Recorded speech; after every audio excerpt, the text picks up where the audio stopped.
Olá, bem-vindos. Retorna até você a nossa série de episódios Evangelho e Espiritismo, Caminhos de Amor e Felicidade. Com muita gratidão a você que nos acompanha, muita gratidão pela oportunidade com o Marcos de Mário. Aqui estamos na continuidade de estudos do livro Roteiro, ditado pelo Espírito Emmanuel ao médium Chico Xavier. É um livro muito importante, nós estamos gravando episódios em torno de 30 minutos para trazer até você comentários, embora compactos, dos conteúdos desses capítulos. E alcançamos hoje o capítulo número 11. Nós estamos no episódio número 12, com o capítulo número 11, a fé religiosa. Marcos de Mário, que título importante de capítulo. Verdade, Ócio, verdade. E que tema que nós precisamos tanto estudar, porque a fé religiosa anda meio perdida, ela anda meio mesclada com outras coisas, muita descrença também, e mesmo os chamados religiosos, os crentes desta ou daquela denominação religiosa, na hora das provas, na hora das expiações, a fé passa longe, né? E nós chegamos até a duvidar de Deus. Então, é um tema importantíssimo que Emmanuel está nos trazendo. Pois é, você foi muito feliz ao referir-se já de início a esse tempo de incertezas, de dúvidas, e de dúvidas pungentes, muitas vezes, e de materialismo que procura nos envolver. Então, a fé religiosa, nós estudamos no capítulo anterior sobre religião, e agora vamos falar sobre fé religiosa, que são coisas diferentes. Então, nós vamos ver agora essa importante questão, e Emmanuel começa o seu capítulo justamente afirmando aquilo que o nosso Marcos começou falando. Em todos os tempos, o homem sonha com a pátria celestial. Sempre houve, em todos os tempos, manifestações e tentativas de comunicação com a divindade. Sempre foi assim, sempre sonhando com uma paz, a procura de uma harmonia, embora a paz fosse confundida com ociosidade, mas enfim, as ideias de céu e inferno jazem no pensamento de todos os povos. Havia um certo desejo do céu de ociosidade e um medo de um local de sofrimento eterno. Isso está em todas as culturas, em todos os tempos, inclusive nos tempos atuais, Marcos. Ah, sim, claro. Essa não é uma questão simplesmente histórica do passado humano. Não, muito pelo contrário. Mas alguém pode questionar, não é, Orson?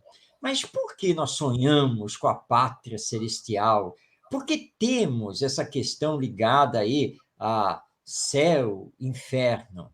Bem, o Espiritismo vem explicar isso ao dizer que nós somos espíritos criados por Deus, viajantes do universo, ora no estado espiritual, ora no estado material, e que, portanto, conhecemos plenamente a nossa realidade espiritual, porque somos espíritos. Nós sabemos, na verdade, o que é o mundo espiritual e sabemos, ou pelo menos temos a intuição, que somos destinados a algo muito maior do que o simples viver aqui na matéria. Porque Deus, quando nos cria, ele nos designa para a perfeição. É essa caminhada que eu tenho que fazer e que estou fazendo.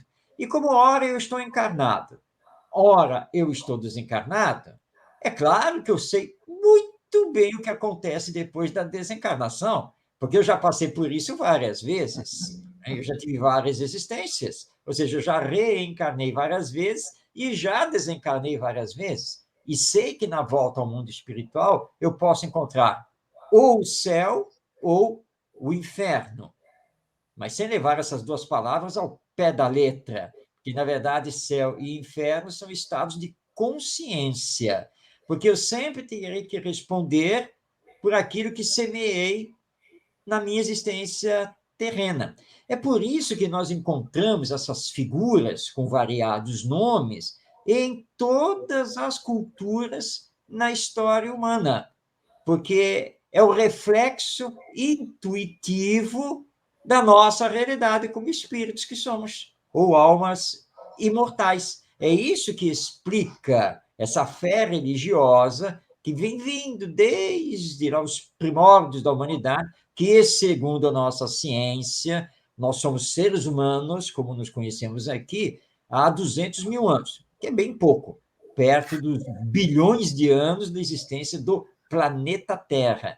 Mas desde esse sempre, nós tivemos essa intuição religiosa e procuramos, então, nos ligar ao Criador, ao Pai, confundido aí com um Deus ou deuses, né? Enfim, isso sempre esteve conosco, porque no fundo, mesmo sendo egoístas, orgulhosos, materialistas e até afirmando que Deus não existe, mas mesmo assim, esse sentimento religioso ele está em nós. É como, recordando aqui, o físico inglês laureado aí mundialmente, já retornado ao mundo espiritual, o Stephen Hawking, quando ele foi perguntado por um jornalista: o senhor acredita em Deus? E ele foi enfático: não. Entretanto, como cientista, devo dizer que Deus é uma boa hipótese para explicar o universo. Essa boa hipótese é muito engraçada, né? Ô Marcos, enquanto você falava aí, eu estou me lembrando das manifestações mais primitivas do ser, aquelas tribos primitivas que se reuniam em volta de fogueiras e tentavam comunicações com a divindade. Você citou os deuses, né? Então, quando chovia muito, fazia trovoadas, eles consideravam que os deuses estavam zangados, né? E todo tipo de situação na tentativa de comunicação. E ao longo da história, ao longo dos séculos, dos milênios, porque 200 mil anos é muito pouco, considerando a idade da Terra, realmente, né? Mas ao longo da história e desses milhares de anos, nós vamos ver aí as manipulações impostas pelas diversas culturas com a finalidade de controlar a mente popular no quesito religião e outros quesitos, né? Porque é que nem o leite com manga faz mal, por exemplo, né? Que é uma ideia para tentar evitar o consumo dos dois produtos pelos escravos, né? Mais recentemente na história, né? E que criou-se aí uma ideia que se generalizou hoje vista como imprópria. Mas essas manipulações criaram a figura do inferno. Como sabem os nossos amigos, o inferno seria aquele local eterno, com um sujeito cutucando você com um tridente dentro de uma caldeira fervente com batatas. As batatas eu ponho por minha conta, viu, Marcos? Porque eu adoro comer batata. De todo jeito ela é boa, né? Frita, cozida, batata é bom de qualquer jeito. Então, dentro daquele caldeirão fervente com batatas, dando a ideia de um sofrimento eterno com alguém cutucando você lá. E, ao mesmo tempo, o céu, de ociosidade, tocando harpa nas nuvens. Eu fico imaginando a canseira que daria essas harpas se você tocar mais de um dia ou 2 dias, não tem coisa melhor para fazer, não. Então, essas ideias de céu e inferno, como você bem ressaltou, o céu e o inferno não existem, são estados de consciência. Alguém que está com remorso, um grande sentimento de arrependimento interior, está no inferno da consciência. E alguém que está em paz, cumpriu o seu dever, fez o melhor que pôde, está no céu interior, em paz consigo mesmo, né? Então, a fé religiosa instintiva dentro de nós, ela é primordial para a felicidade. Por isso que não pode ser desprezada, ela tem que ser entendida, tem que ser compreendida e especialmente sentida. Então, esse cientista, esse grande nome que você citou, o Stephen, Deus não existe. É uma visão dele, particular, ele tem o direito de falar isso e nós temos o dever de respeitar. Mas que é uma hipótese para ele, abre outra perspectiva. Sem dúvida. E nós temos que compreender também, Orson, que as manifestações religiosas, ou as manifestações da fé religiosa, elas sempre foram diferentes, porque no início, você lembrou bem, a questão das tribos, as primeiras civilizações humanas, havia um desconhecimento científico muito grande. Então, qualquer fenômeno da natureza, na época, inexplicável, e muito superior ao próprio ser humano, era levado por conta, então, de uma mística, né? E foram se criando as mitologias. E você vai ter mitologia na Pérsia, na Babilônia, no Antigo Egito, e as mais conhecidas, que são as mitologias grega e, na sequência, a mitologia romana. Então, mas tudo isso porque era o desconhecimento. Não se conhecia exatamente, e como nós não conseguimos explicar os fenômenos, eles viravam deuses, coisas superiores a nós, e claro que passamos também a fazer a adoração, que é uma coisa muito natural. Aí vem o avanço, que é um avanço na inteligência. O Emmanuel, aqui no capítulo 11 do roteiro, ele vai falando justamente isso, né? Porque ele começa lá, ele passeia pela Índia, vai lá pelos assírios e caldeus, entra pelos gauleses, egípcios, etc., mostrando essas diferenças, mas que eles sempre tiveram a fé religiosa. Pode ser que ela estivesse misturada, né, com coisas místicas, não explicáveis na época, mas que pouco a pouco o nosso avanço intelectual, científico, veio então trazendo mais para perto de nós, mais para a realidade. O problema, Orson, é que a partir do século XVII, claro, estamos falando aqui do nosso mundo ocidental, começou a haver uma luta dos livros, chamados livres pensadores e filósofos, contra as duas igrejas formalmente estabelecidas, a Igreja Católica e a Igreja Protestante, porque muitos desses livres pensadores racionalmente se voltaram contra os dogmas e determinadas práticas dessas duas igrejas. E eles aí criaram uma outra mitologia, porque endeusaram a razão e a verdade do ponto de vista científico. E chegou aquele auge, né, de nós termos os materialistas existencialistas, principalmente os ligados ao marxismo, que acabaram dizendo, né, como o próprio Karl Marx nos disse, que a religião é o ópio do povo. Mas ele confundiu as coisas. Não é a religião que é o problema. O problema são as doutrinas religiosas formatadas, formuladas por nós, seres humanos, e que muitas vezes defendem, na verdade, ideias pessoais dos seus fundadores e continuadores. Por isso, Allan Kardec é muito claro: o Espiritismo não corre esse risco, porque o Espiritismo não é doutrina fundada, criada, nem por um ser humano, nem por um espírito. O Espiritismo é doutrina, é obra coletiva dos espíritos através de dezenas de médiuns e colocando para nós a verdade da realidade imortal. Mas tudo é a lei da evolução, né? Nós vamos progredindo e paulatinamente nós vamos entendendo melhor essa questão da fé religiosa. Pois é, Marco, muito importante essas considerações tão profundas que você faz, e nós queremos convidar o ouvinte, o telespectador, a buscar o seu exemplar do roteiro, a baixar o livro na internet, está disponível em PDF, e buscar este preciosíssimo capítulo, onde, como Marcos disse, Emmanuel faz um passeio pela história, pela época, pelas eras de progresso dos povos, envolvendo todas essas alterações que a inteligência, que os costumes, que os hábitos foram introduzindo na mentalidade humana, criando situações que transformaram a religião, levando aqueles mais racionalistas, como você disse, né, Marcos, a considerar a religião como o ópio do povo, uma interpretação equivocada, uma interpretação não correta. Mas, apesar de tudo isso, Marcos, apesar de todas essas discussões em todos os tempos, olha o que o Emmanuel nos diz aqui. Eu vou deixar para você ler a outra tela que nós vamos disponibilizar aqui. Ok, vamos lá então. As realidades da sobrevivência acompanham a alma humana desde o berço. Intuitivamente, sabe o homem que a vida não se encontra circunscrita as estreitas atividades da Terra. É o que nós tínhamos abordado logo no início, não é, Orson? Foi o que você falou no início, né?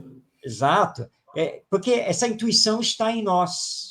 Quando você, à noite, né, você vai para a sua janela aí da sua casa, olha para o céu, aquele céu todo estrelado, a lua.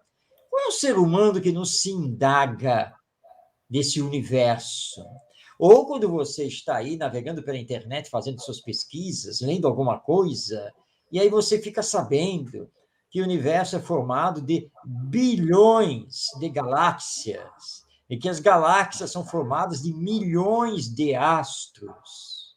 Você não vai pensar realmente no significado da sua vida? E qual é o significado do planeta Terra, nesse cosmos incomensurável, imenso, do qual não dá para se ter ideia do seu tamanho? Será que a vida está somente aqui? E o fato é que, historicamente, nós sempre tivemos essa intuição de algo mais. E quando vem a dor, quando bate o sofrimento, a aflição, um desafio existencial, por mais que você diga que não é religioso, que você não frequenta nenhuma igreja, que você não segue nenhuma doutrina religiosa, por mais que você clame para familiares e amigos que você não discute essa questão de Deus, mas nessa hora da dor, do sofrimento, da aflição, do vazio existencial, você vai apelar para Deus. Né? Que nem, como dizem, fulano é ateísta, graças a Deus, né? Ele diz, não, eu não acredito em Deus, mas graças a Deus. Tá? Quer dizer, porque nós precisamos desse algo, esse algo que vai além de nós mesmos, porque se não tivermos esse algo, você fica sem respostas. Estou aqui recordando, Orson, um caso que aconteceu na minha juventude, no colégio, nós estávamos fazendo uma exposição de vários trabalhos, várias atividades dentro da escola, e havia, dentro da exposição, havia uma sala que nós mostrávamos também a evolução, né? A evolução humana. E tinha lá, nós tínhamos pendurado numa parede, nós tínhamos pendurado a foto tirada, né, pelos astronautas do planeta Terra. Né? Aí um colega meu estava olhando, me aproximei dele e disse assim, pois é, que maravilha, né? Olha só, né? Aí falou, realmente, né? E eu peguei e falei, pois é, né? Olha aí a prova de Deus, né? Ele falou, não, Deus nada, porque isso aí é da natureza. Tudo bem, é da natureza, eu concordo que é da natureza. Mas a natureza veio da onde? Ela veio do universo. E o universo veio da onde? Mas veio da natureza. Você está fazendo círculos. Né? O universo veio da natureza, a natureza veio do universo. Mas qual é o princípio disso? Porque tem que ter um princípio. O princípio é a natureza ou o princípio é o universo? Você está confundindo minha cabeça. Não, eu quero que você pense. Mas eu vou colocar um terceiro elemento, que o princípio é Deus. Não, mas Deus eu não acredito. Tá, você pode até dizer da boca para fora que não acredita, mas volta a olhar aí para o quadro aí, volta a olhar para essa fotografia do planeta Terra no universo. Isso é tão grandioso que não dá para você não sentir nada. Mas tudo bem, eu não vou discutir com você, ok? Mas por que não Deus? Por que não esse princípio? Aí eu saí, né, não conversei mais com ele, mas é isso. O que você sente, né, que se você não sair do terra a terra, você não tem respostas. Você não consegue realmente um preenchimento da alma. E aí é que entra essa questão do nosso Emmanuel a nos lembrar que esse preenchimento está justamente nessa intuição que temos, que somos almas imortais, que somos criados por Deus e estamos destinados à perfeição. Pois é, Marcos, e nessa foto do planeta Terra aí que você entrou em debate com o colega, estava se referindo apenas à Terra, né? Imagine se nós incluirmos todo o universo, e aí entramos num outro problema, porque nós temos o universo visível, conhecido, e os outros universos que não fazemos nem ideia, né? E a porcentagem observável é muito pequena diante da matéria escura, por exemplo, que é outro detalhe importantíssimo, né? Então, ficam muitas discussões. Você teve apenas um debate ali com o colega retencioso, mas a religião provocou guerras ao longo da história. É um contraditório demais, né? Guerras armadas por causa de ideias religiosas.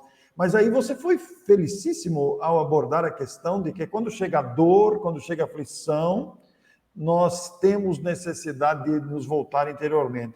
E o Emmanuel destaca aqui na tela que colocamos para o telespectador agora, que o corpo, esse corpo que habitamos, é uma casa temporária e que se recolhe nossa alma, a que se recolhe nossa alma em aprendizado.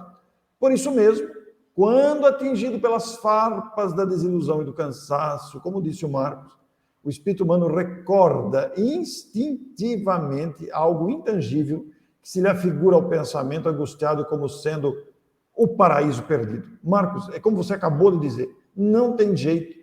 Quando no momento de sofrimento, de angústia, de dor profunda, nós vamos apelar a quem? Senão aqueles que os espíritos denominaram como a inteligência suprema do universo, na questão 1 do Livro dos Espíritos. Inteligência suprema, a expressão já define, é a maior das inteligências. Aí alguém vai perguntar, Osso, mas por que essa inteligência suprema nos deixa fazer o que fazemos?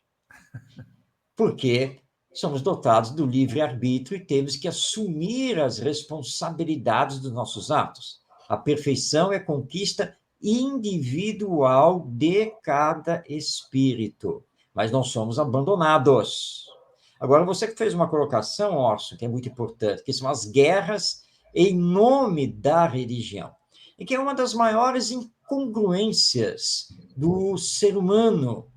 Porque se nós pegarmos o judaísmo, o budismo, o islamismo, o hinduísmo, o protestantismo, o catolicismo, o espiritismo, etc., nós vamos ver que, embora algumas religiões, maiormente do Oriente, não levem em consideração a Jesus e seus ensinos, mas, dentro dos seus princípios, nós sempre vamos encontrar a fé religiosa, a solidariedade, a fraternidade, o amor, como bases da vida.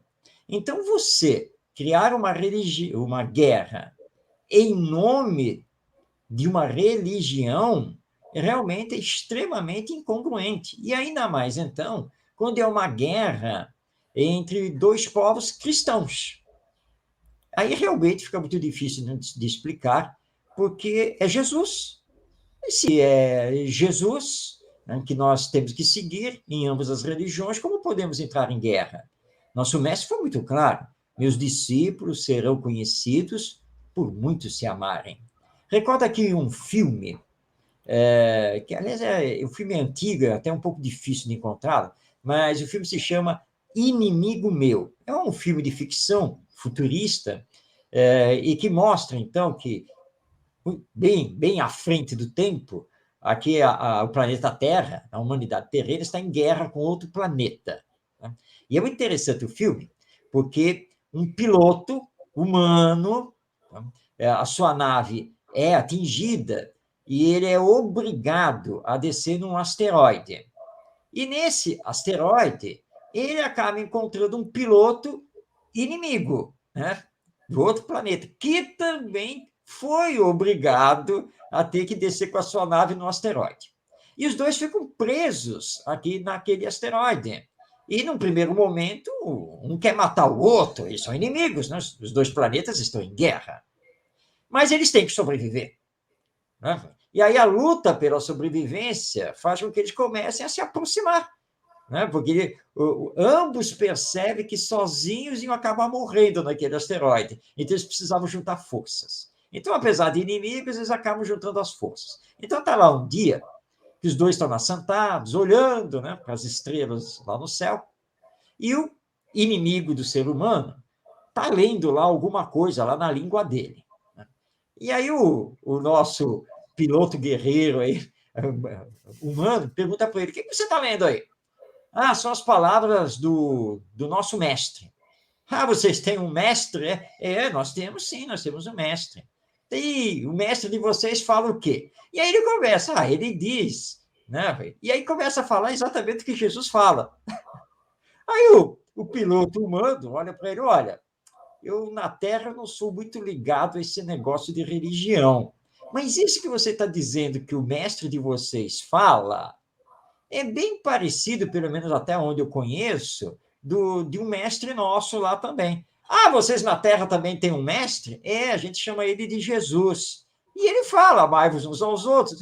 Aí um olha para o outro, nossa, uma cena espetacular. Eles se olham e dizem, espera um pouco, se os nossos mestres falam essas coisas, por que nós somos inimigos? Por que nós estamos em guerra? E é muitas vezes isso que está faltando para nós, é fazer essa reflexão, para que a fé religiosa realmente consiga nos transformar. E nós vamos acabar com as guerras e com as diferenças, com certeza. Que coisa interessante, né? Porque isso faz refletir mesmo sobre as incongruências que nos permitimos, né? As incoerências que nos permitimos.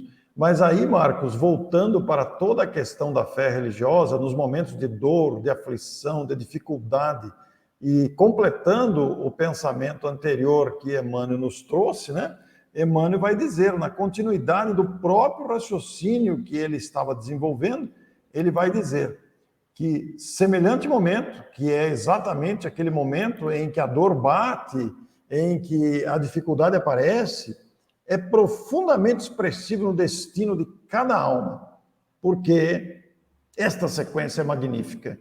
Se o coração que pede é portador da boa vontade, a resposta da vida superior não se faz esperar, e um novo caminho se desdobra à frente da alma.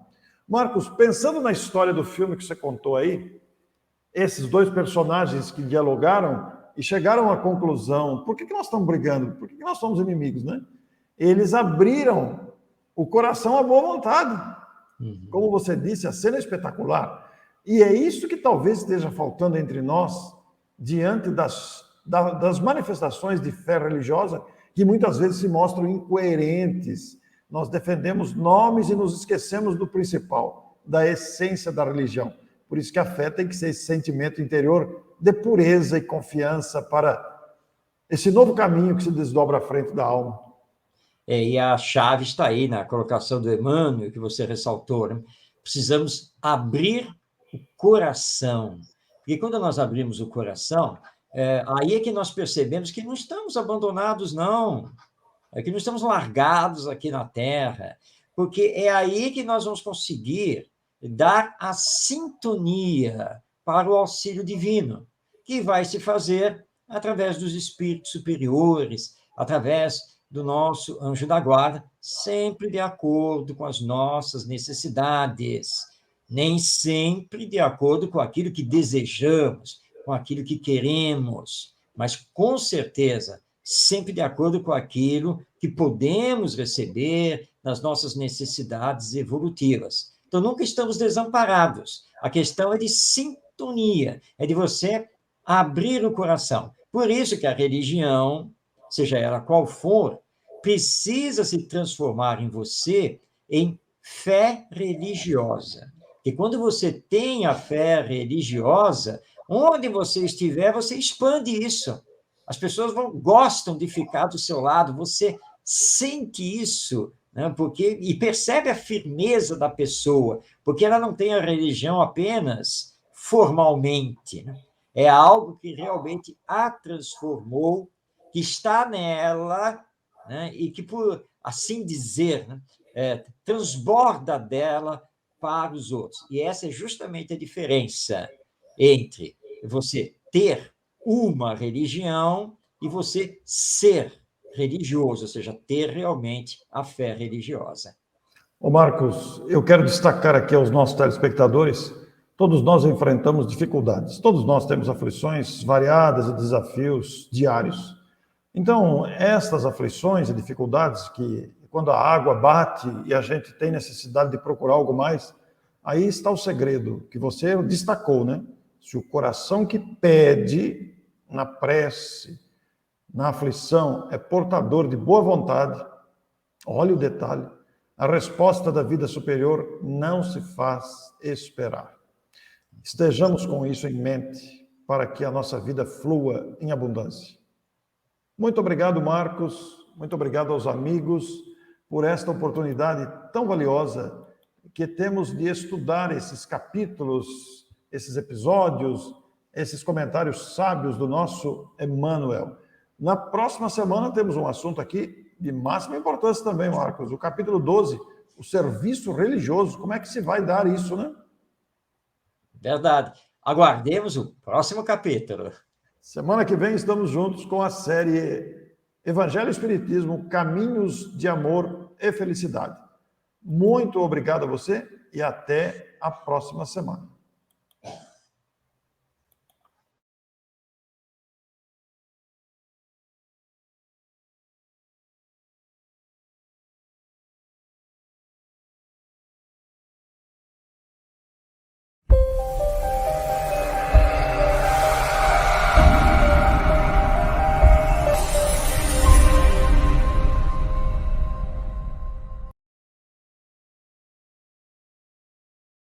É.